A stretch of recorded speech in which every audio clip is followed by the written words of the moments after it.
পুরনো দিল্লির গলিগুলোতে অন্ধকার ঢেকেছিল, যেখানে হাওয়ায় একটা অদ্ভুত ঠান্ডা ভাব ছিল। একটা ছোট পুরনো দোকানের বাইরে একটা হ্যারিকেনের হলুদ আলো ধীরে ধীরে জ্বলছিল। দোকানের ধুলো পড়া শেলফের ওপর একটা লাবুবু ডল ছিল। বেশ বড় বড় লাল চোখ, ধারালো দাঁত আর একটা এমন হাসি যেটা কিউট আর ভয়াবহতার একটা অদ্ভুত মিশ্রণ। প্রত্যেকটা ব্যক্তির আসা যাওয়া ওর চোখ দিয়ে দেখছিল। অনন্যা একজন কলেজ স্টুডেন্ট, যার এই সমস্ত টয়ের ওপর বেশ একটা শখ ছিল। সে তার বন্ধু রিয়ার সাথে ওই দোকানে ঢুকল। রিয়ার পুরনো জিনিসে বেশ ভয় লাগত, কিন্তু অনন্যার জেদের জন্য ওকে সবই মানতে হতো। অনন্যার নজর লাববুর ওপর পড়ল, আর ও সেটাকে দেখে থমকে গেল। অনন্যা, এই পুতুলটা কি অদ্ভুত, তাই না? চোখটা দেখ ভালো করে।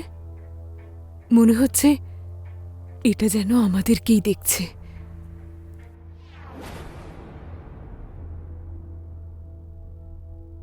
আরে রিয়া, এত ভীতু কেন?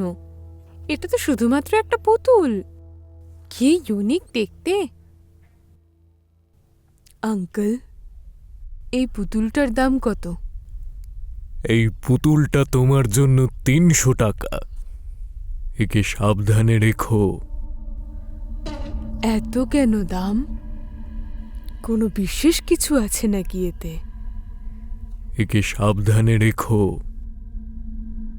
শোন রিয়া, এটা তো শুধু একটা পুতুল, আমি কিনবই। অনন্যা দোকানদারের সাবধান বাণী একদমই গুরুত্ব দিল না, আর লাবুবুকে ঘরে নিয়ে এলো। সে ওটাকে বেডরুমের টেবিলের ওপর রাখল, যেখানে চাঁদের আলোয় তার চোখ দুটো জল করছিল, আর ওর হাসি আরও একটু চওড়া মনে হচ্ছিল। সকালে সূর্যের প্রথম কিরণে অনন্যার ঘুম ভাঙল। একটা অদ্ভুত ঠান্ডা ছিল ঘর জুড়ে। অনন্যা ঘুম থেকে তাড়াতাড়ি করে উঠল। তার মাথা ভারী হয়ে এসেছিল। সে ওই টেবিলের দিকে দেখল যেখানে লাবুবু ডলকে রেখেছিল, কিন্তু কিছু একটা গন্ডগোল ছিল। পুতুলটা এখন টেবিলের কিনারে চলে এসেছিল। তার ঘাড়টা একদিকে বেঁকা ছিল, আর তার বড় বড় চোখ সোজাসুজি অনন্যাকে দেখছিল, যেটা বেশ রহস্যজনক ছিল। আমি তো একে মাঝখানে রেখেছিলাম। কিন্তু তার মাথা ব্যথা তাকে আর চিন্তা করতে দিল না। তার মাথা ব্যথা বাড়তেই থাকছিল, যেন কেউ তার মাথায় ছুঁচ ফোটাচ্ছে। ক্লাসে তার বারবার লাবুবুর কথা মনে হচ্ছিল, তার ওই ভয়ানক হাসি, সেটা তার মাথায় চেপে বসেছিল। সে তার বন্ধু রিয়াকে কিছু একটা বলার চেষ্টা করল, কিন্তু তার বন্ধু তার সমস্যাকে খুব একটা গুরুত্ব দিল না।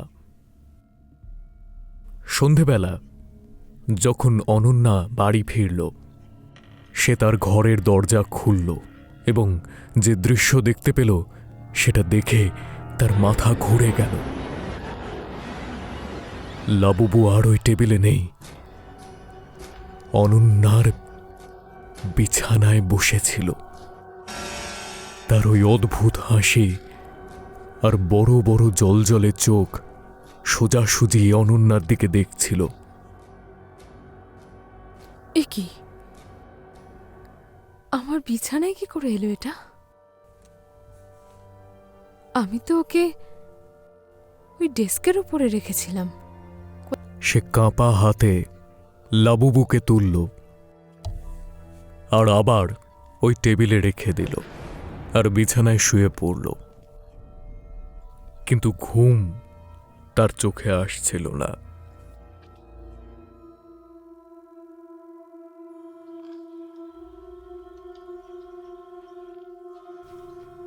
মাঝরাতে অনন্যার টেবিল ল্যাম্পটা হঠাৎ করেই দপদপ করতে শুরু করল, যেন কেউ ওটা বারবার অন অফ করছে। তখনই জোরে কিছুর আওয়াজ হল। অনন্যা ভয় কাঁপতে কাঁপতে টেবিলের দিকে দেখল। লাবুবু নিচে পড়ে গিয়েছিল, আর ওর চোখ দুটো অনন্যার দিকেই তাকিয়েছিল, যেন ও জেনে শুনেই পড়েছে। এসব কি হচ্ছে? তুমি কে, আর কেন এসব করছো? সে সাহস সঞ্চয় করে লাবুবুকে তুলল এবং আবার টেবিলে রাখল, কিন্তু তার আঙুলগুলো এখনো ভয়ে কাঁপছিল। আলোটা দপদপ করা বন্ধ করল, কিন্তু ঘরে একটা অদ্ভুত শান্ত পরিস্থিতি তৈরি হল। অনন্যা কম্বল টেনে নিল, কিন্তু তার মনে হচ্ছিল যেন কেউ বা কিছু তাকে এখনো দেখছে।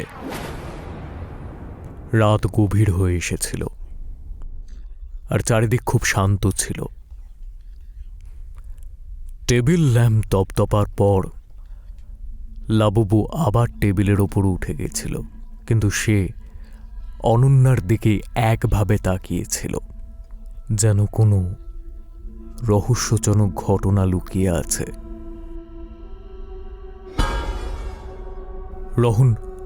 অনন্যার মাথা ব্যথা ক্রমশ অসহনীয় হয়ে উঠেছিল, আর তার মন ভয় ভারাক্রান্ত হয়ে এসেছিল।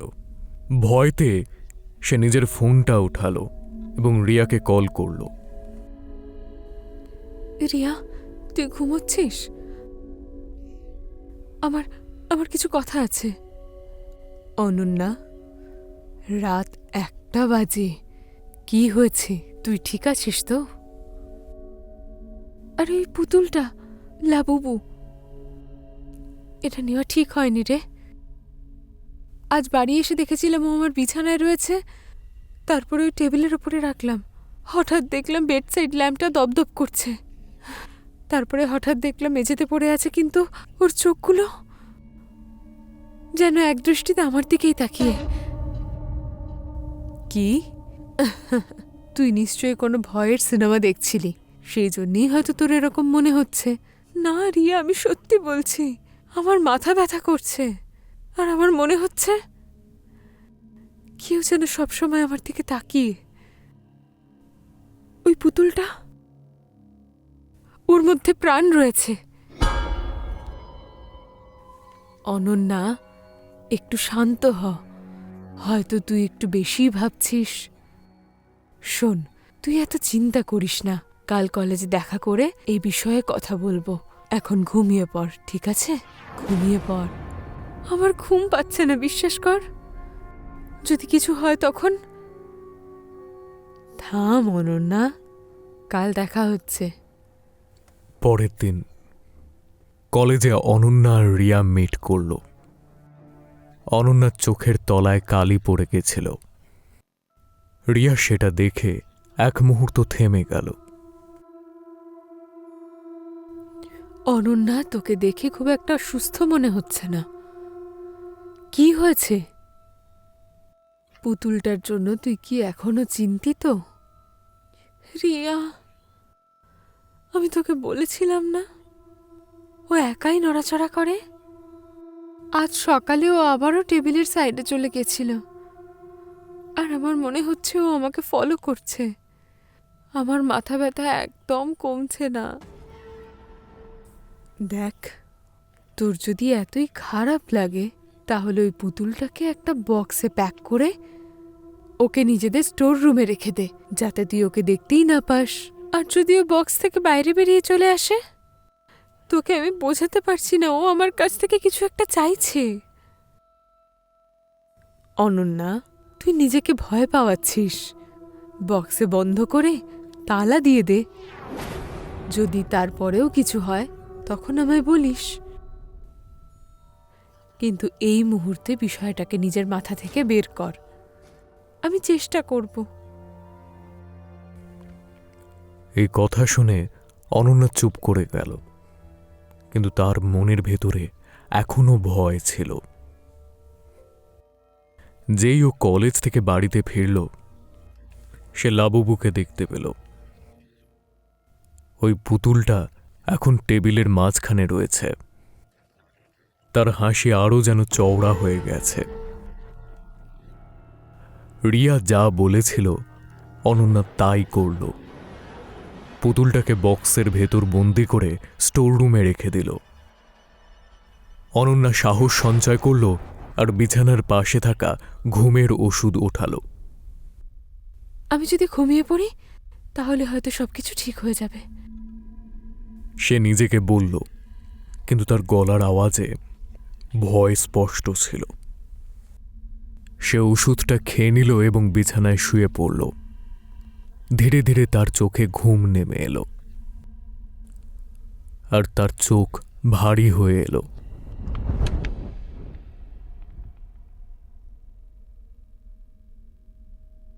রাত তখন 3টে বাজে।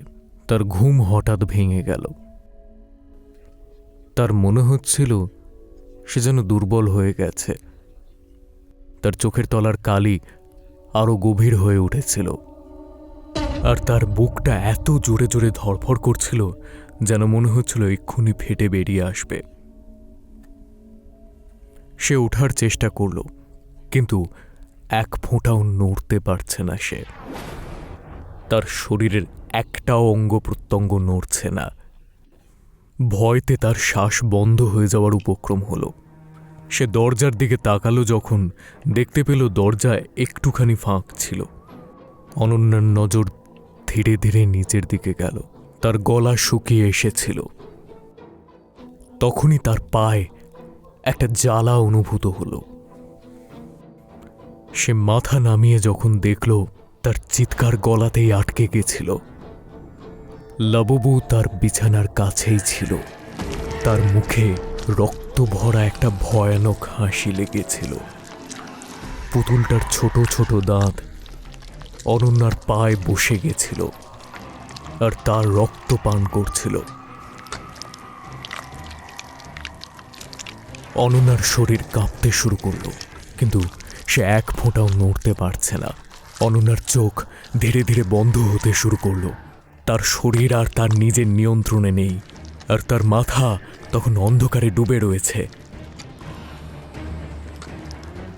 লাবুবুর শেষ হাসি, যেটা তার শেষ দৃশ্য ছিল, সেই হাসি সেটা এখন আর শুধু ভয়ানক নয়, শয়তানি হাসিতে ভরা। অনন্যা অজ্ঞান হয়ে গেল, আর সারা ঘর শান্ত হয়ে গেল।